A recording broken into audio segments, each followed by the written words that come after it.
You're listening to Saycon Talks with Saycon Sengbloh.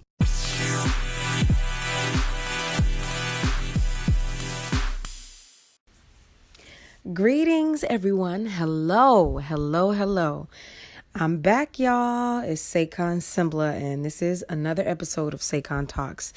I just want you to know that there will be many more podcasts coming, and they will be coming more regularly. I just had to do a few logistics, make sure the website was set up, SayconTalks.com, make sure all of the social media was reflective of what's going on. And now I'm in a position where I can just record, and do as many podcasts as I like, whenever I like. So I'm really excited about that. Look forward to the production getting better in the upcoming weeks as well. So thanks again for tuning in. On this episode, I just want to talk about a few things that's been going on, a few things on my heart, a few things on my mind right now, just to let you guys know, just get you on my vibe. I'm having a little sip of tea. Anybody who follows my Saycon Talks Instagram page sees that I am constantly posting tea pours, tea drips, tea. I be on my tea. I be on my tea. I be on my tea. That's my tea freestyle, y'all. I love tea. I love to feel like I'm being nourished by some beautiful herbs or leaves or whatever. And right now, now this is not sponsored. I'm just telling you guys what I'm drinking. It's a raspberry leaf tea. It says herbs for women, a fruity blend with rose hips and vanilla for women's wellness. And just a FYI, you don't have to wait until you got a cold or wait until you're going through like the flu or something to drink some tea. You can drink tea. You can drink wellness tea anytime. Okay. In fact, I make tea a big part of my day-to-day life, a big part of my day-to-day wellness. Whenever I can have some, I like iced tea. Sometimes I go and I get the bubble tea. I try to cut back and not have too much sugar, but I love tea. I usually drink it plain. Sometimes I might add a little bit of honey. Sometimes I might add a little bit of agave nectar, maybe even brown turbinado sugar, maybe even coconut sugar. Just trying to focus on the most natural versions of that stuff as I can get. So I'm going to take a little sip. I hope it's not too loud. I don't know. It might be loud. Look, any of my listeners who like ASMR, they might want to hear a little sip. You might want to hear a little sip. Oh, this tea is so good. Oh my God. Oh, I'm drinking it from this beautiful little cup that I have. I've had this cup for a long time. It's a white cup with a blue and gold design on it, and it's just beautiful. I love all of my teacups. I love all my mugs. So again, anybody who goes over to the Saycon Talks page can see the mugs that I sip from. If you're a mug lover, I know Gary V, anybody who's a fan of Gary V, who also has a very popular podcast and also is big on people repurposing things and making sales and doing eBay and all that stuff. He had this whole thing. He called it Mug Life. And he was turning around live showing people how they could buy a box of used mugs for, $5 and flip it and turn it into $100, turn it into $300. He was amazing with that. So much respect to anybody who has a mug fetish like I do. I love a good, beautiful mug. So yeah, I'm enjoying my tea. And today is President's Day, right? So trending on Twitter today were a lot of people giving love to our former president, Barack Obama. So there was a hashtag that was trending. It said, Happy President's Day, Obama. Malia Obama was apparently trending a lot today as well. I didn't get too much into it. I had an audition earlier today. As many of you know, I am an actress. In addition to a regular girl just doing a podcast. I'm an actress, so I take meetings during the week and auditions, going to casting directors and networks and whatnot. So today I was over at CBS. Fingers crossed. Who knows what will happen, but I'm always somewhere. I was at ABC on Friday. So when I got a chance to check my Twitter, I saw that Obama was trending. And, I guess people who yearn for the days of yesterday yearned for that feeling and excitement they had when they saw President Obama, Michelle Obama, Malia and Sasha Obama, when they saw them in the White House. So salute to the president, the former president, and all the former presidents of the United States of America for President's Day. And salute to anybody who got a fly couch or a fly table, because we all know in America, people only really know it's President's Day because they got a good sale on some furniture. Oh, man.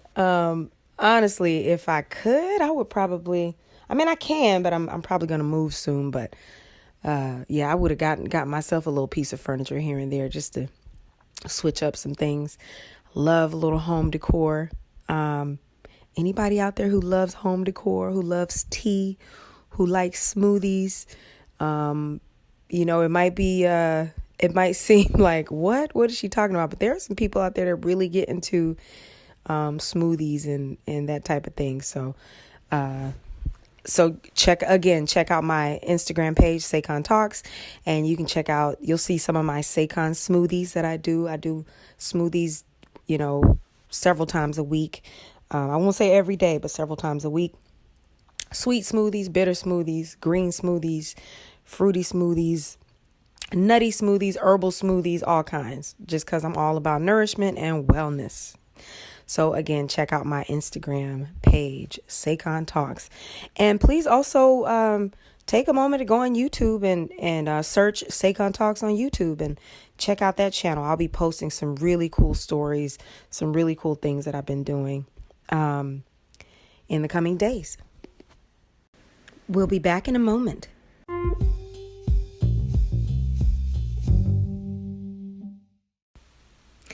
This past week, the Grammy Awards happened.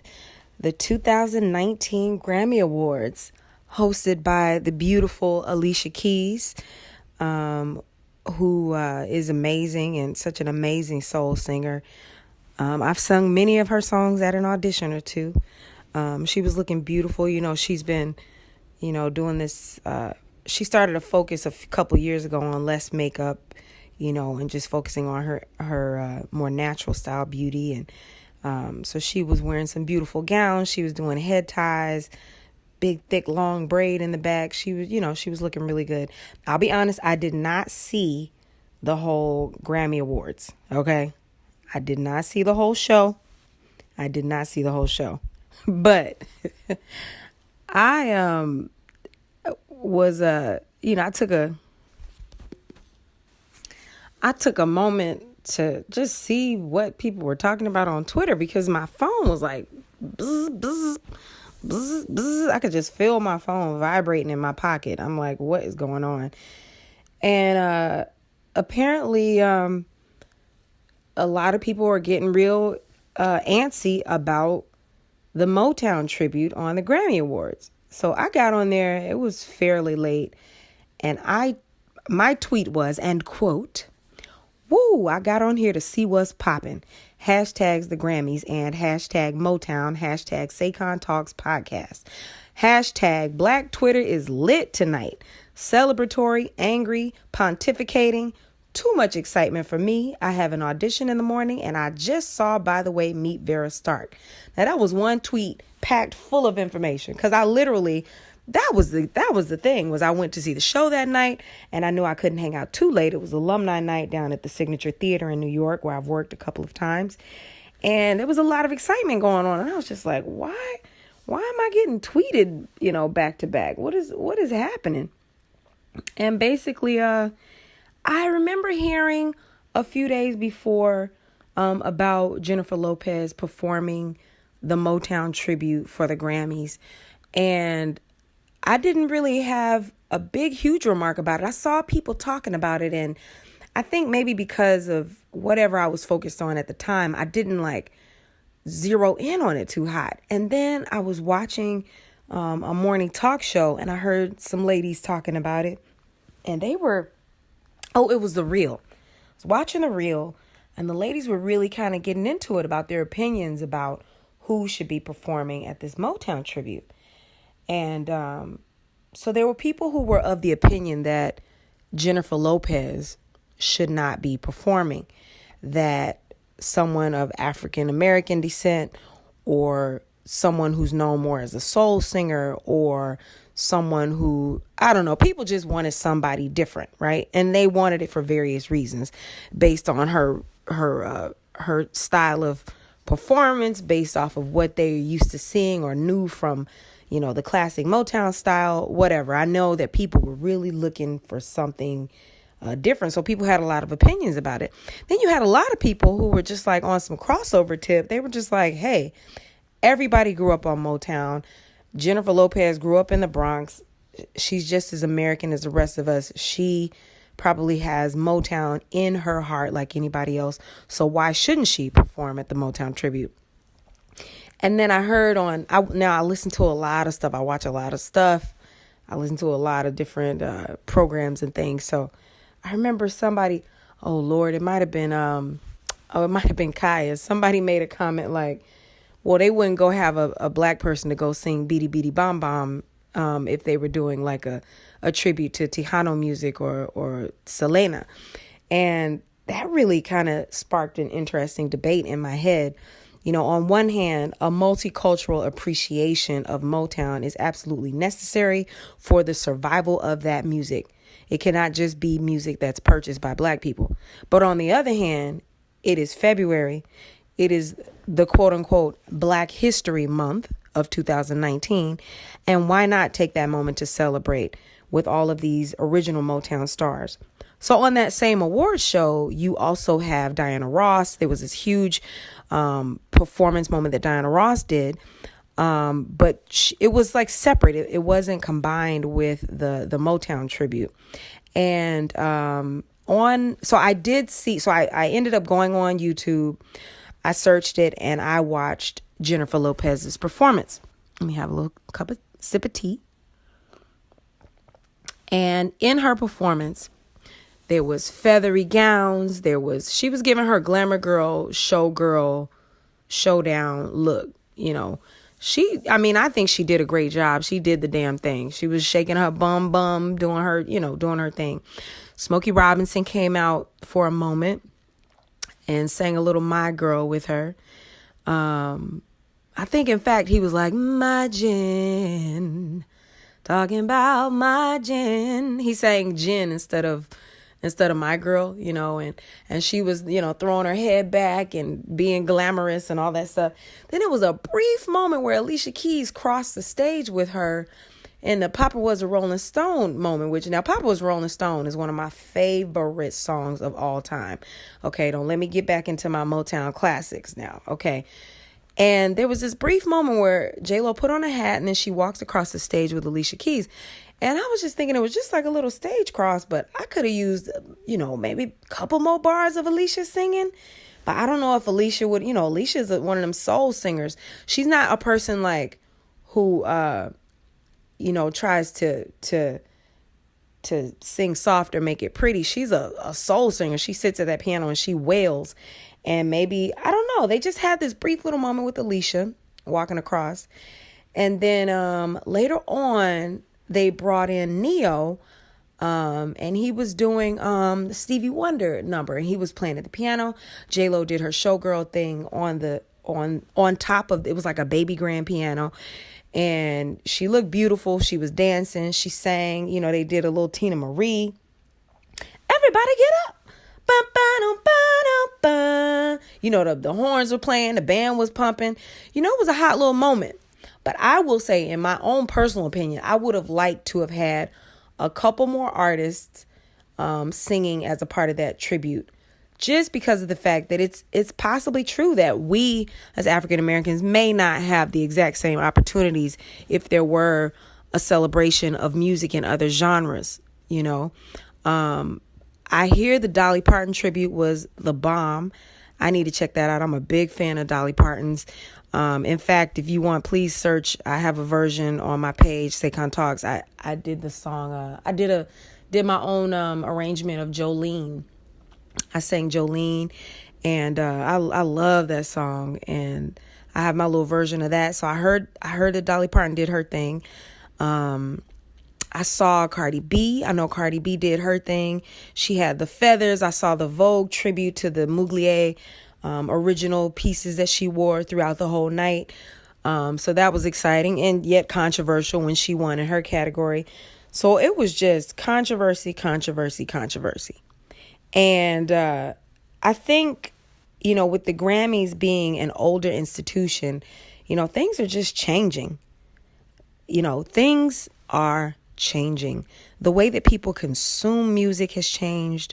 What people watch, what people want to listen to, the people who are voting and producing these productions versus what people are actually really consuming and purchasing and downloading versus what people are not downloading or are stealing or versus what people are streaming. Everything has changed a great deal. So a lot of people I've noticed over the last couple of years are less and less happy with the Grammy Awards productions. And I'm going to tell you, when I was growing up, shout out to my mom, shout out to my brother. We used to, whenever there was an award show on or a pageant, you like a Miss USA, Miss America, or the American Music Awards, the Grammy Awards, we would gather around that TV and I would get a bowl of cereal or something and we would be watching and waiting to see what people had on and always looking for somebody black to be doing something. As a black person, there were definitely, black people on TV and stuff, but to see black people shining, during the heyday of when MTV was first starting and all that stuff, to see Michael Jackson winning all those awards and to see Cher coming out in all her fabulous Bob Mackie gowns and outfits. We really looked forward to the Grammys. And so, it usually was an exciting night. And then here I was on the night of the Grammys. I went to go see my friends in a play, so maybe some of the excitement has worn off. Anybody who listened to my previous podcast, Respek on my name, will know that when applying to be a Grammy voter, I was trying to submit myself and wanted to submit that I myself have been a part of 3 Grammy nominated albums. The first being the revival of Hair, the musical, which we did, I think 2009 or 2008. The second one being Fela, the Broadway musical, which is based off the life of Fela Kuti, we did in 2009. And then in 2013, I was featured, a featured vocalist on the Motown the Musical original Broadway cast recording. And as many of you know, if you listen to the previous episode, you know that very unhappily, if you would research my name, you would not see my name associated with that record. If you pull my name up on iTunes, the Fela music comes up, the Hair music comes up. But at one point, the Motown music wouldn't come up. So on this night of the Grammys, people are tweeting me. Somebody actually tweeted me, I would take Saycon Sengbloh. Where's Saycon? And it really, I ain't gonna front. Look, it warmed my heart, y'all. I was like, y'all wish y'all could hear me sing, dancing in the street. I thought it was very, very sweet. But I immediately, I had to take a minute to go on Twitter. I'm about to go on here right now and just see. I was trying to see, what is the grande dame, Martha Reeves, what is she saying about this thing? So I went on her Twitter just to see what her last tweet was.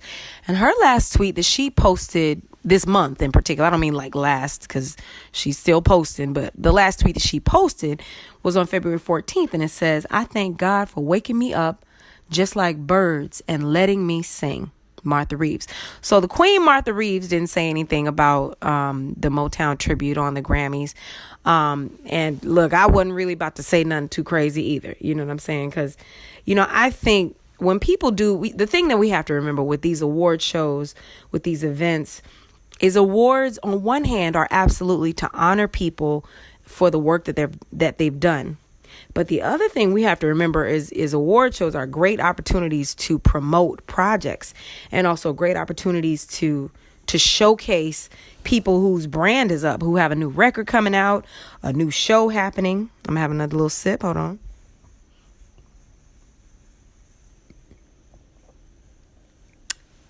So good. These award shows are used for a lot of various reasons. So people might be confused, like, why is J-Lo doing this presentation? But J-Lo, I believe, still has a very big show happening out in Vegas. Let me Google that. J-Lo in Vegas. Let's see. If she still has a big show in Vegas, yep, Jennifer Lopez tickets. Oh, no, well, not just Vegas. It looks like she's got a tour, the It's My Party tour happening. Oh, yeah, she got stuff coming up. So you best believe she's probably going to be doing a whole Motown section during her tour. And people can, harken back to having seen her do the Motown tribute on the Grammy Awards with BG, Mr. Berry Gordy himself, sitting in the front row, chewing on his tongue like he liked to when the music is good to him. And, I think that's probably a big part of it, her having that opportunity to say, hey, boom, not only do I dance, but I do Motown too.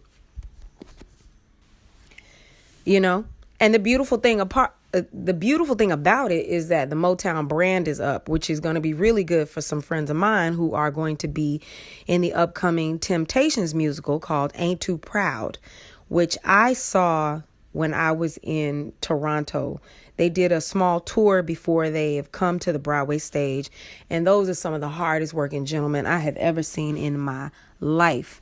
I actually didn't name him in my previous message that I wrote about the Respek on my name. But the person who sent me the video of the girls dancing was Jawan Jackson. So I have to shout out Jawan again. Anybody who hears this, if Jawan don't listen to the podcast, randomly be like, Jawan, you got a shout out in the SayconTalks podcast. But Jawan is singing bass in the show, killing it. And I'm just so proud of him. I'm so proud of all of those guys. And I cannot wait to see the show on Broadway. You got Derek Baskin in the show. You got James Harkness, Jawan Jackson, Jeremy Pope, and Ephraim Sykes as the original lineup of fellas, right? And then I have to give a special shout out to a friend that I went to school with and cut my teeth performing, doing shows with, Jahi Kears, who actually plays Berry Gordy in the production. And I got to shout out Saint because he killed it. And Candace was killing it. Rashidra, it just had me in the audience crying, So I'm really excited to see what everybody's going to be doing, what they're bringing, and also E. Clayton Cornelius, just smooth. These are some smooth performers. I'm just excited to see what they're going to be bringing to the table for this next version of the show. I know they're going to be tweaking it. The choreography and the direction was just amazing. The book by Dominique Morisseau, and Paul Tazwell doing the costumes. I just think it's just going to be amazing. Whenever I run into Sergio Trujillo and Des McNuff, they're always so kind to me. I'm always thinking in my head, how do you know who I am? But I remember I want to say we were nominated for Tony Awards during the same year, in 2016. That year I was nominated for a Tony for Eclipse. I'm saying like I got other Tony. Well, I only got one Tony nomination. I got one, y'all.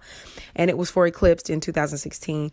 And I want to say either they remember me because they were nominated that year, or unless they were nominated the year of Fela. Look, it all run together at some point. It just all runs together. But I am excited to see this show. I'm proud of this show, and I'm glad that the Motown catalog is being, people are being reminded of it. And stuff like that is important with branding and all that kind of stuff, to making people prepare themselves to make vacation plans, buy their flights, get their tickets, get their hotels together. Like, a lot of this stuff is not just, oh, we were just thinking maybe we'll have such and such happen. It's the 60th anniversary of Motown. So let me just say, happily, with it being the 60th anniversary, that I can proudly say that as of today, if you put my name into the search on iTunes or Google or Amazon, you will find my name in the credits for Dancing in the Streets for Motown the Musical.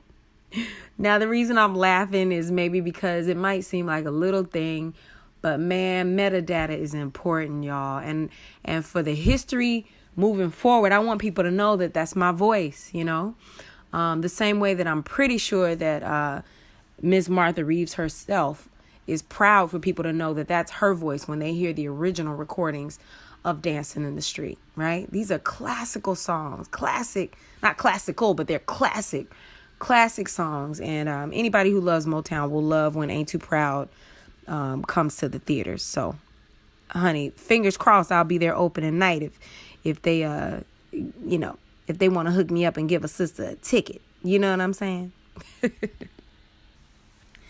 I'm pretty sure it won't be too much of a problem. One thing that I have in common with, besides having worked with almost all of these actors at some point, or knowing them with our 6 degrees of separation, is we share producers. A couple of the producers on the show are Stephen Bird and Aaliyah Jones, who produced Eclipsed on Broadway, and also Ruth and Steve Hendel. There are other producers, but those people have been very important in my life. And so I'm going to have to hit them up with an email or something so a sister can get a ticket. So I'm really excited about that, to figure out what I'll wear. What should I wear, you guys? What should I wear? Funny little story. I was in Toronto the last couple of months. I was back and forth from New York to Toronto. I was shooting a TV show out there called In the Dark.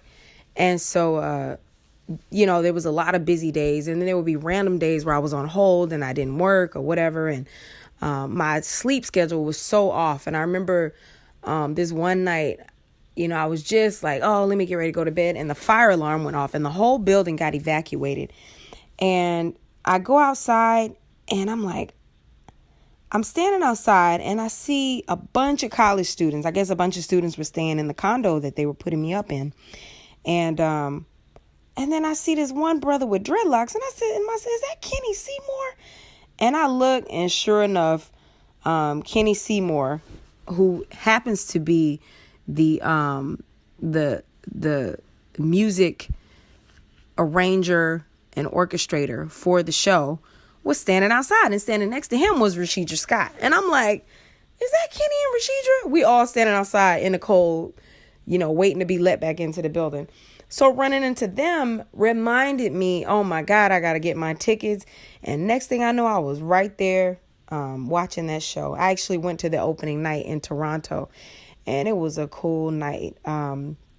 Just such a beautiful night. I think I cried all night. I know they thought I was plumb out of my mind, 'cause I was just so moved. I think, when you're thinking about all this history that these Black artists made and the stuff that they went through, they really opened doors, for Black artists to get equal treatment here in America, and just all the stuff they went through, the actual temptations. But then me looking at the show, I'm looking at these actors, I'm looking at Derek Baskin, I'm looking, at Ephraim, and I'm thinking about how hard I know they work. I'm having my own memories in my head of, the time we did, Motown did an appearance on Good Morning America, and we were all so exhausted. And I have this memory of Ephraim, sleeping on the couch, laid out, knocked out. We had done our little run through rehearsal, and then he was laid out on the couch. These guys work really hard. I mean, they burning so many calories, not just calories, they just burning it, really making it happen. And so I was so proud of that show. And again, I'm very proud to be a part of my own little part of the Motown legacy. Having had a chance to be a part of the Motown musical, and now just being a friend of the show, as they say on some of the, like they say on other shows when somebody, I am a friend to the show, okay? And I will be pushing that show as if I was getting a check. I ain't getting no check. This is purely my own personal opinion about the show. I don't know who, I may set up a little advertising situation with this podcast, which I have the ability to do. I'm excited about. So, but as I'm talking right now, this is just my own opinion. I'm excited about that show, and I hope you guys get to see it. And I also really hope that you guys take a moment to download Dancing in the Streets. It says, well, actually, the title of the song is Get Ready, Dancing in the Streets. And you have Brandon Victor Dixon singing on it, who he recently got nominated for an NAACP Image Award. And then you also have myself, the full ensemble. Is Morgan James singing on that too? Honey, I forget, but I'm excited because whoever's singing on it, everybody's name is listed on it now. So please search it and make a comment, please, on the iTunes, or whatever wherever you use to download your music. Make a comment that you're happy to see that the artists' names are being recognized for the work that they do. I'm definitely excited about it myself. And I'm going to be shouting to the rooftop. So thanks for listening to this part 2. It was very timely, honey, because, boy, that whole J-Lo stuff had my phone blowing up. But I would love to know your opinions. How do you feel? Do you think that it was good or bad to have J-Lo performing the Motown tribute? Do you think some of the original stars should have been a part of that performance? Or do you think rather than it be the original Motown stars or even J-Lo, that it be some of the newer up and coming talents who are coming up in the pop, R&B, soul categories? I heard some people talking about the new artist, Her. She plays instruments. She has a funky band. I don't know. What are your opinions, you guys? I really want some interaction. One of the main reasons, I'm going to be all the way real with y'all, is one of the main reasons I started this podcast is because I always want to talk about things, and we all have a lot of comings and goings, right? People got jobs, people got spouses, people got, different stuff they're going through, responsibilities, projects they're working on. People got all kinds of stuff going on, and they don't always take the time to just have a good old-fashioned talk, which is what I love about the podcast platform. Many thanks to Anchor. I'm so excited about this platform and being able to have the distribution through this platform. And so I really want as much interaction as I can get. And please, please take a moment to share this podcast with someone who you think might enjoy it. Again, my name is Saycon Sengbloh, and you are listening to Saycon Talks. Thanks again for listening. Have a good day, a good morning, or a good night, whatever time you're listening to this. Peace.